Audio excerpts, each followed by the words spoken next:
And the communities both get to vote on it at the end. We only make a recommendation that go on the ballot. Yeah, but what I'm getting at is, your recommendation will be, based on some assumptions. Do you want to have a professional fire department or not? If you do, that's gonna cost X. If you don't, it's Y. And it would also say, these are advantages to doing it, these are disadvantages to doing it. That's what the report will have in it. This is an advantage of having a professional department, this is this is not good, and they may come up with some hybrid that we don't even think about at this point. Can I just, Okay. before you ask your question, let me just add that I think that was, I know there was a lot of dialogue going on up here, but when we were talking about the Cadillac or the gold standard or platinum. Something like that. Yeah. And that was one of the questions, okay, what is it that we want? And I think that gets back, that's why it becomes a very circular discussion, is that we need to decide as part of this RFP what type of information we're going to request, so that when it comes back, it's usable data in which to make a decision. And part of the subcommittee's role or responsibility is to say that these are the items that we want information on. And that's why I was saying let's have option A and option B, so that we can say this is the Cadillac. If we ask for everything and we get into that type of detail, this is what it's going to cost. If we do more of a high level or some hybrid in between, this is what it's going to cost. But we do need to decide what is it that we're looking for. And I think that's part of what the subcommittee is going to do, because I understand what you're saying, is that, you have to have a premise. So, go ahead. John Trimble, 16 Dirty Drive, Cherry Hill. I think you got to start at whatever's going to end up in the ballot box, what people are going to see when they say yes or no. You have to start there and work backwards from there. And I'll just give you my 2 cents for what it's worth. I would want to know what your assumptions are, how achievable they are, what the fiscal impact is, and have some idea, either through what's in the ballot statement or in presentations someone's made or made available on the website, what impact that has on me and my life as I know it. How many kids are in my kid's classroom? How many cops per 1,000 do I have now compared to what I used to have? Am I going to have to call 10 guys when I used to only have to call 1 to get a problem fixed? That kind of stuff, because it's all going to drive your cost assumptions. If everybody gets the same service they got before, you're not going to save doobie squat. Right. Okay? So whatever your savings are going to be, there's things that are driving that, and you can quantify that. And based on that, this consultant, if you're not going to do it, and I don't think your staff to do it, the consultant can go out before you get a vote and know whether people support that kind of a change or not. Because if they're not going to support it, or if the organizations that have to pull it off aren't going to support it, you got no chance. Because people are going to hold you accountable for what goes on that ballot statement. They're not going to hold the consultant accountable. He or she is gone. It's going to be you guys. So I'd start thinking about what's going to go on that statement. And I'll give you just my analogy is how people in Cherry Hill reacted to the east-west divide. Oh, they got more resources here versus there. And I think this thing will fail miserably, crash and burn in a nanosecond if it's going to be, well, Merchantville gets to keep their extra cops per 1,000, but Cherry Hill doesn't, and Merchantville gets the majority of the savings. Or we have to change our school system, not the curriculum decisions, whatever. Most people are going to be concerned about what is my kid's day like? Does he get to go to the same school? What other choices does he or she get that he didn't have before? What choices get taken away from him? That's what they're going to be concerned about. And you have to be in a position to communicate that to people. Otherwise, what good is the vote?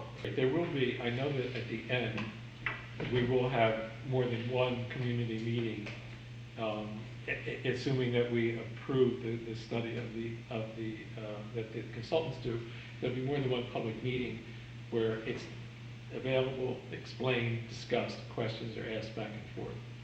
So it isn't just going to be, here's the report, take a look at it, and you decide whether you like it or not. Because I know for myself, like when you're talking about best practices up here, the best practices things like it's way over here. I'm not involved with it. I don't know what that's I kind of know what it's about, but I don't know with the details of that. So I would need to have that kind of thing written in information and language that I can understand.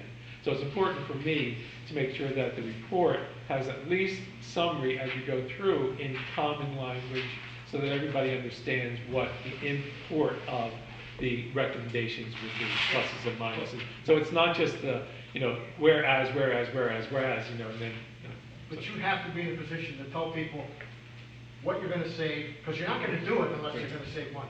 So what money's gonna be saved, how's it going to be saved, and what impact is that gonna have on their everyday life? I think, again, You I have to think be in that's a a very position to tell excellent people. point. We have to get at least to the point on the basic drivers as the process develops. And I think we all know at a general level today what they are. They're education, public safety, public works, and sort of general government. And we have to, at the end of the process, have at least a general outline of what, if we choose as a group to go forward with this, what those basic services would look like and what the cost drivers would be and what tax rates ought to look like if those operational details are,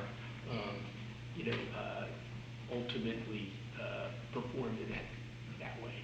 I forgot to add that I thank you for your service, because I don't mean to come on so strong. I really respect you guys. So again, I'm glad you're here. Yeah. I'm glad you're here. I would say again, just for the people who come and your neighbors, I think this will only work if we do get a lot of tough questions so we can develop on your behalf the right information and the right judgments. I don't have a fixed notion of how, at least for me personally, how this is going to come out. Will there be savings? Will there be the same level of service generally for each community, et cetera, et cetera? And we need to work that through. And then the hard piece, which happens always, is ultimately, culturally, does this work? If we want to have this, will a merged Cherry Hill, Merchantville culturally be a better community? Do we have good faith, enough good faith in each community to see that at the end of the day, each community would be better off if the transaction occurred? So I mean, that's a hard bottom line judgment, and there aren't ultimately exact numbers that drive that decision, but we have to have a lot of exact numbers to get to the ultimate question: is it a good thing culturally to do for each community? First here and then next here. Phil Barreri, Cherry Hill. I hear what you're saying, but in order to get to that final number where everybody says culturally this works, you have to take Tom's best practices and Commissioner Hicks's marriage and engagement, all right, and basically with the detail come up with solutions. And a community meeting Oh, no, or it's two okay. community meetings isn't going to do it. No. You're going to be dealing with so many things that are going to take hours and will make some people's eyes roll, but have to be discussed. Right. It's not just the schools. It's COA responsibilities for each community. It's the pensions that have to be dealt with that are going to come from someplace else, namely you guys. There's an awful lot of information that has to be pushed forth to the community in order for us to make an intelligent decision. And unfortunately for you guys, that's going to be a lot of work. That is going to be in the weeds. And I don't know if you know what your time frame is, but it's a lot of work. Absolutely. So just to speak to time frame, which is an excellent question. I think initially, as this was put forward to the community, there was some thought this would be on the November 2012 ballot. In my not so humble opinion, that's not going to happen. And so I can't tell you exactly when, if this process goes well and we get to a point where we're going to go to the communities for a vote, what date it is, but it isn't going to be November 2012. And there are just, again, there are lots of other due diligence things that do need to be looked at. I'll give you again, we live in New Jersey after all. We have to,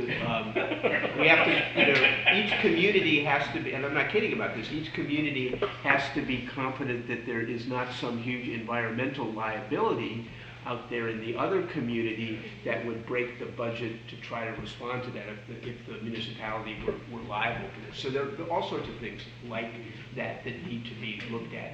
You know, again, and why there are lots of things in the weeds that, again, in any deal that you have to look at. What's the bonded indebtedness, and what are the implications of a consolidation to the specific bonds that were issued by each municipality? I don't know the answer to that question sitting here today, but I know we need to have an answer to what that would look like in a consolidated entity.